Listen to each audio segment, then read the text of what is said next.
দ্বিতীয় করন্থীয় 10 অধ্যায় 4 পদে সাধু পল বলেন, কারণ আমাদের যুদ্ধের অস্ত্রশস্ত্র মাংসিক নহে, কিন্তু দুর্গসমূহ ভাঙিয়া ফেলিবার জন্য ঈশ্বরের সাক্ষাতে পরাক্রমী। সাধু পল করন্থীয়দের কাছে ঈশ্বরের বাক্য, প্রভু যিশুর পরিত্রাণের সুসমাচার নিয়ে গিয়েছিলেন এবং দেখেছিলেন করন্থীয়দের মধ্যে যারা বাস করে, যারা প্রভু যিশুকে গ্রহণ করেছে, গ্রহণ করার পরেও তারা অনেকে পাপ অভ্যাসে জর্জরিত হয়ে আছে। আমরা জানি সাধু পল কোনো যুদ্ধে যাননি, বরং পরিত্রাণের বাক্য মানুষের কাছে পৌঁছাচ্ছিলেন। কিন্তু তিনি বারবার যুদ্ধের কথা তার বাক্যে বলেন। আর সেই যুদ্ধ কি তা আমরা দেখতে পাই ইফিসীয়দের পত্রের 6 অধ্যায় 12 পদে সাধু পল উল্লেখ করেন, কেননা রক্ত মাংসের সহিত নয়, কিন্তু আধিপত্য সকলের সহিত, কর্তৃত্ব সকলের সহিত, এই অন্ধকারের জগৎপতিদের সহিত, স্বর্গীয় স্থানে দুষ্টতার আত্মাগণের সহিত আমাদের মল্লযুদ্ধ হইতেছে।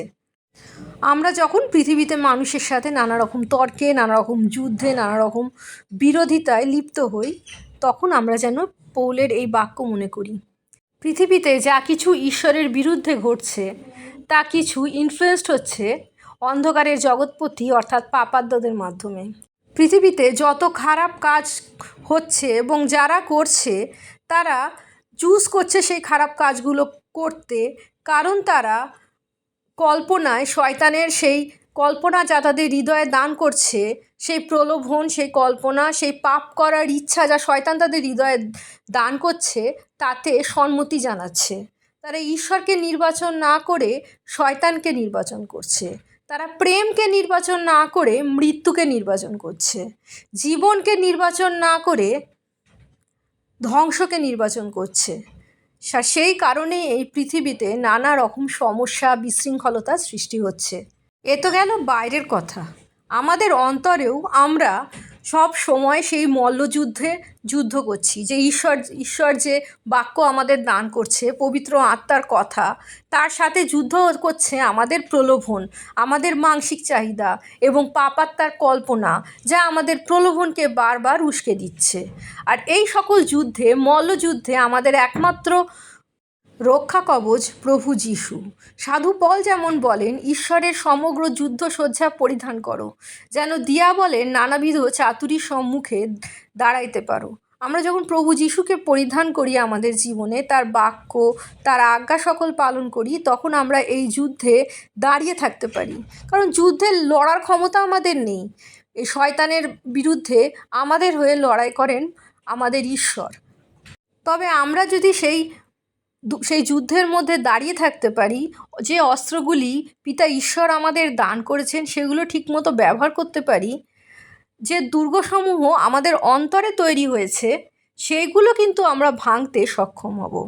এবং দুর্গসমূহ বলতে কি বোঝায় একটু আমি আলোচনা করি।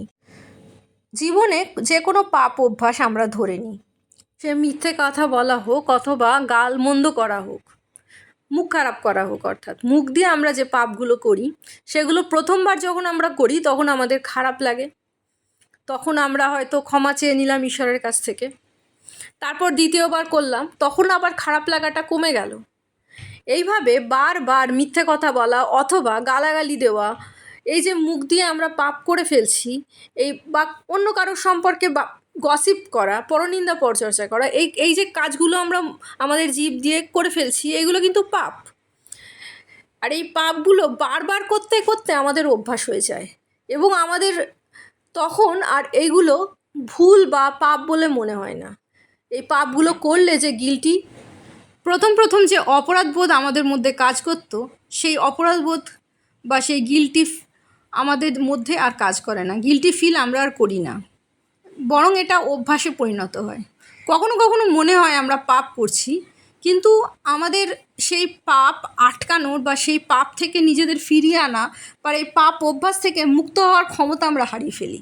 আমরা এত অভ্যস্ত হয়ে পড়ি এই পাপগুলির। এটা অনেকটা দুর্গের মতো। আর এই যে স্ট্রং হোল্ড, এই যে শক্ত হয়ে পাপগুলো আমাদের ভেতরে বসে যায়, মানে দানা বেঁধে নেয়, যার থেকে আমরা কোনোভাবে নিজেদের মুক্ত করতে পারি না। এমনকি যখন পাপটা করে ফেলছি তখনও আমাদের মধ্যে কোনো রকম গ্লানি আসছে না এবং আমরা পরবর্তীকালে বুঝছি এই জিনিসটা এভাবে চলা আমাদের ঠিক নয়, তবু আমরা সেই পাপ থেকে বার হয়ে আসতে পারছি না। এই পরিস্থিতি, দুর্গের মতো যখন আমরা ফেঁসে যাই এই পরিস্থিতির মধ্যে, এই পরিস্থিতিতে বার হওয়ার শক্তি কিন্তু আমাদের মানসিক দেহে বা আমাদের চেষ্টা শক্তির নেই। তাই জন্য সাধু পল বলেন যে অস্ত্রশস্ত্রগুলো আমরা ব্যবহার করি সেগুলো মানসিক নহে, অর্থাৎ এই দুর্গ, এই পাপ অভ্যাসকে ভেঙে ফেলার জন্য। সেগুলো হলো ঈশ্বরের অস্ত্র। সেগুলো কি?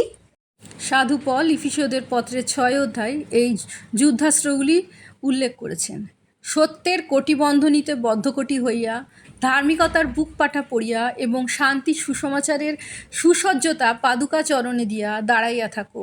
এই সকল ছাড়া বিশ্বাসের ঢালও গ্রহণ করো, যাহার দ্বারা তোমরা সেই পাপাত্মার সমস্ত অগ্নিবাণ নির্বাণ করিতে পারিবে, এবং পরিত্রাণের শিরস্ত্রাণ ও আত্মার খড়গ অর্থাৎ ঈশ্বরের বাক্য গ্রহণ করো। এখানে সব থেকে ইম্পর্টেন্ট হলো এই বাক্যটি, পরিত্রাণের শিরস্ত্রাণ এবং আত্মার খড়গ অর্থাৎ ঈশ্বরের বাক্য। আমাদের সকল চিন্তা এই শিরে অর্থাৎ আমাদের মস্তিষ্কে তৈরি হয়। আমাদের পাপ করার ইচ্ছা, প্রথমবার মিথ্যে কথা বলার বা প্রথমবার গালাগালি দেওয়ার বা প্রথমবার কোনো মানুষের সম্পর্কে গসিপ করার ইচ্ছাটা আমাদের সে মাথায় তৈরি হয়েছিল।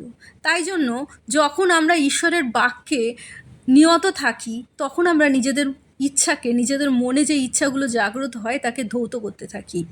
সর্বোপরি যেটা প্রয়োজন তা হলো সর্বাধিক প্রার্থনা ও বিনতি সহকারে সর্বসময় আত্মাতে প্রার্থনা করো এবং ইহার নিমিত্ত সম্পূর্ণ অভিনিবেশ ও বিনতি সহ জাগিয়া থাকো। অর্থাৎ প্রার্থনা, পবিত্র আত্মায় প্রার্থনায় যখন আমরা নিজেদের নিয়োজিত করি, আমরা প্রতিদিন যদি পবিত্র আত্মায় অন্য ভাষায় প্রার্থনা করি, পবিত্র আত্মার সহভাগিতায়, তখন আমরা নিজেদের তৈরি করতে থাকি। যে স্ট্রং হোল্ড, যে দুর্গসমূহ পাপের আমাদের মধ্যে তৈরি হয়েছে তা ধ্বংস করতে ঈশ্বর সেই বাক্য আমাদের সাহায্য করে। সেই প্রার্থনায় আমরা যখন ঈশ্বরের সাহায্য চাই, ঈশ্বরের কাছ থেকে আমাদের পরিত্রাণের যাচনা করি, তিনি আমাদের নিজেদের পাপের দুর্গ থেকে মুক্ত করেন। প্রভু যিশুর নামে, প্রভু যিশুর জয় হোক।